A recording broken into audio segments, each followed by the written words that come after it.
உங்கள் பெற்றோர், உங்கள் ஆசிரியர்கள் எல்லாரும் பவுலடியாரை போல ஒரு நாளைக்கு சொல்ல வேண்டும். பிலிப்பியருக்கு எழுதிய திருமுகம் 4ஆம் அதிகாரம் 1வது வசனத்திலே நாம் வாசிக்கிறோம்.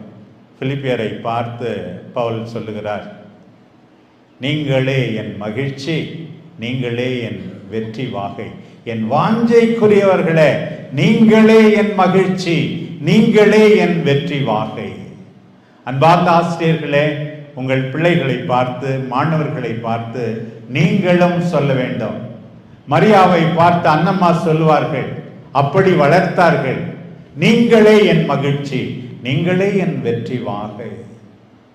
அதையும் தாண்டி தெசலோனிக்கருக்கு எழுதிய முதல் திருமுகம் 2ஆம் அதிகாரம் 19வது வசனத்தில் நாம் வாசிக்கிறோம், நம் ஆண்டவர் இயேசு கிறிஸ்துவின் வருகையின் போது